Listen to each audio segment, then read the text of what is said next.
Hey, what's up, everybody? Welcome back to News Dose, and PlayStation's biggest mistake ever continues to haunt them.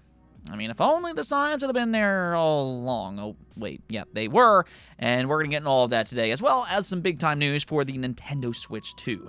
Not only did they give us a big surprise, but we also got an official update for its launch. I mean, this is very, very impressive stuff.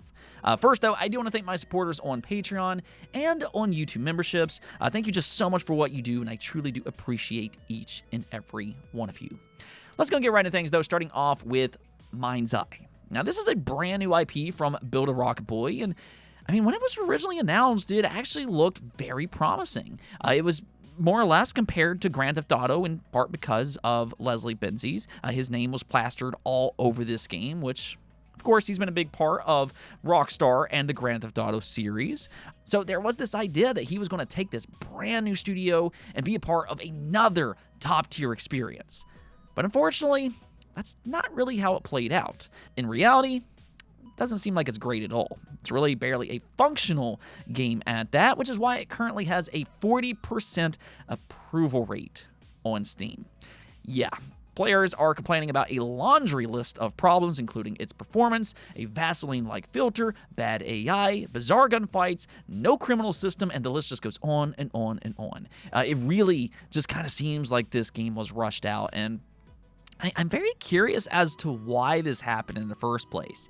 Again, it seemed like there was a lot of potential for this game, so why not just delay it and make sure to get things right? But instead, leading up to its release, it just kind of seemed like there were some major issues behind the scenes. They didn't give out review codes, they were very coy about its gameplay reveals, and even just a week ago, 2 of their top executives randomly left the studio right before its launch. So, I mean, there were some red flags leading up to its release, and I kind of feel like there's a story here that we don't currently know about just yet. Now, I'm curious if that story will eventually come out, but what we currently know is that MindsEye is, unfortunately, one of the most disappointing games of 2025. Now, the Gears of War anniversary is starting to heat up. As surprising as it might sound, it'll be 20 years old next year, which is so incredibly hard for me to believe. I have so many core memories tied into this game. But its anniversary celebration is going to start a little bit early with Gears of War Reloaded. Of course, this will be an upgraded version of Gears of War Ultimate Edition, which is a remake that they released back in 2016. Well, if you own a digital copy of that game, Microsoft is currently sending out codes on Xbox for you to preload Gears of War Reloaded at no extra cost to you. Here's the thing, though. Even though they're claiming that these codes are only for those who have a digital copy, well, apparently that's not actually true. Now, I don't know if this is a mistake in how they're wording things or a mistake in how they're sending out codes, but reportedly, there are customers who have a physical copy that are also getting those codes as well. In fact, I myself have a physical copy, and after reading that, I went ahead and turned on my Xbox just to kind of see what would happen, and yeah, I got a code as well. So it seems like whether you have a digital copy or even a physical copy, well, you might want to go check out your Xbox messages. All right, now let's go talk about Nintendo here for a moment. A few days ago, we had talked about the rumor that the Nintendo Switch 2 has sold 3 million units globally. Well, apparently that actually turned out to be true, so, big shout out to Nintendo Prime. He was the first to report that information. And, well, now Nintendo has officially confirmed that themselves. Over on Twitter, they said Nintendo Switch 2 has sold over 3.5 million units worldwide in its first 4 days, becoming the fastest-selling Nintendo hardware ever globally. In fact, they're actually underselling this a bit because this isn't just the fastest-selling Nintendo console. It's also just flat-out the fastest-selling console ever, period. Previously, it was the PlayStation 4 with just over 1 million units sold, and I mean, that's honestly crazy when you start to think about it. I mean, here you have the Switch 2, and its launch more than tripled the previous fastest-selling console ever made. So, yeah, this very well might be the reason that we haven't seen a ton of complaints online from consumers who've been unable to secure a unit themselves. It really seems like Nintendo has truly flooded the market, and it just seems like it's a much more readily available console than what we saw back in 2020 for the PlayStation 5 and the Xbox Series X. I mean, I'm not saying it's necessarily easy to get, but Nintendo seriously has done a very good job with its launch and just preparing a ton of units, as we're seeing here. Why do we buy consoles, though? Well, that's to play new games. And the thing is that Nintendo randomly dropped a major piece of news yesterday on the Nintendo News app, out of all places. More on that here in just a second, because that has caused a lot of speculation online. But yeah, out of nowhere, they announced Splatoon Raiders. This is a single-player focused Splatoon spinoff, which is really interesting in its own right. This is the first ever Splatoon spinoff, which means that Nintendo thinks very highly of this franchise. Similar to what they do with some of their other big-name mascots, they now see the Splatoon series as big enough to justify its own spinoffs. And I think that's very well deserved. I feel like some people kind of overlook this series at times. Maybe they just don't realize how popular it is. But to put things into perspective here, Splatoon 2 and Splatoon 3 sold a combined 25 million copies on the Switch 1 just last generation. I mean, there's really not a lot of IP that can put those type of numbers up. So yeah, Nintendo's going to further invest into the Splatoon series after seeing something like that, similar to how they treat their other popular mascots like Mario and Zelda as two such examples. Now, there, however, is still a lot of mystique to this trailer. Other than it being a single-player spinoff, we really don't know what type of game it is. It almost kind of reminds me of a survival-esque like experience, but with its own Nintendo spin to it. In the trailer, you can kind of see that their helicopter crashes, and then you're on an island where you can fish and you can go out and scavenge. So it does seem very survival-like to me, which, I mean, hey, that's not a genre that we're typically used to seeing from Nintendo. So that could be a fun change of pace, but so far we don't have a release date. So there's two lines of thinking to this reveal.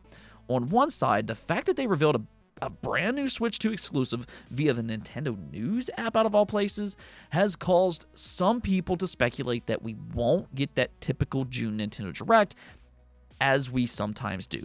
You know, instead, they'll just announce stuff through the Nintendo app instead, which, personally, I feel like would be a terrible marketing decision on their part. A Nintendo Direct would be, in my opinion, much more profitable for them because it would also have a lot more media attention.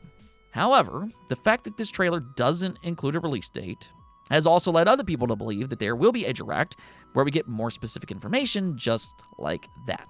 So, I don't know. I love Nintendo and I love their games. I like that they have this new idea, but let's be honest about things. They're a very weird company. They like to march to their own beat. We all know this. And, you know, sometimes that's great, but there are other times where it's not. There are times when that beat is way off rhythm. So, I mean, we'll see what happens here in the next few weeks. Maybe we'll get a Nintendo Direct. Maybe we won't. But, yeah, if we do get more Nintendo News app announcements, of course, I'll keep you all posted. Okay, now we have one more thing to talk about. And this really is just one of the most frustrating topics for me to talk about in the channel because I feel like this entire situation should have been easily avoided. Now, that's assuming that Sony's leadership aren't just complete buffoons, but they kind of were. And I say were because we are specifically talking about Jim Ryan and Herman Hulst when it comes to this topic. Now, the jury is still out on their new leadership. It'll be years before we see their plans take shape. But as we all know, we're currently living through the vision of Jim Ryan and Herman Hulst. They believed in their heart of hearts that the future was all about live service. So what they did is that they went out and they put the majority of their first-party budget into live service games. Now, if you've been following this channel for any amount of time, you probably know that I've been against this idea since the very beginning. To me, this plan has never, ever made logical sense. And let me just kind of explain it this way. PlayStation has been around for 30 years. And in that amount of time, they've never been known for their multiplayer experiences. I mean, that's not to say that they don't have a few quality multiplayer titles, because they do. Killzone, Mod Nation Racers, Fat Princess, Twisted Metal, and even Gran Turismo would kind of make the list for that. But for the most part, they've built their fan base on the backbone of their single-player experiences. So now there's this expectation within their user base. They're literally buying PlayStation consoles for those type of experiences. But Jim Ryan, he said, nah, let's not invest more into our established fan base. We don't need to make them happy. We already have them. Instead, let's make them wait. Because what we need to do is go out and shift that funding and even more to a fan base that we don't have. And it's that last part that I have a problem with. My problem isn't that they're funding live service games. I think that's smart. My problem with their plan is that their shift to live service was too drastic. My problem is that the majority of their budget should have always been for single player. Because historically, this is where they've had the most success. That's the logical thing to do. My problem is that they have a bunch of single-player first studios working on live service games. These are studios that have no experience with those type of games, which, by the way, most of those predictably got canceled, which also included a Sony Bend game. Now, if you remember right, it wasn't all that long ago when Sony decided to deny Sony Bend a Days Gone sequel. Now, this was despite the first game allegedly selling very well. I mean, its reviews weren't the best ever, but seemed to be a dark horse within the PlayStation community, had a lot of fans that sold very well. But Sony, they didn't want a sequel. They wanted a fresh new live service title. So they denied Days Gone and instead greenlit a live service game. And yeah, to no surprise, it got canceled, just like the 10+ other games that they've recently canceled. No big surprise that a studio that's built to make single-player games, that's what they've historically done, would struggle on a completely different style of game that they have no experience with. Shocking, right? I mean, it's not like I've been saying this for years, but now here we are. And there's a new report going around that Sony is laying off 30% of Sony Bend's staff following its cancellation. So yet again, their live service plans are predictably blowing up in their face. I don't know. It's actually mind-blowing to me how they've taken such a huge step back from last generation in terms of their first-party development. I mean, they chose Jim Ryan and Herman Hulst over Sean Layden and Shu Yoshida. And this is kind of the results of that. It's truly mind-blowing to me how bad their management has been. This is why we don't have a lot of PlayStation games to play right now. But here we are, and we're sadly going to see the impact of those decisions probably for at least a few more years. It's frustrating because, again, I just feel like this entire situation was so avoidable. Anyways, though, I'm going to call that a video. But until next time, make sure to subscribe, ring that bell, and peace out.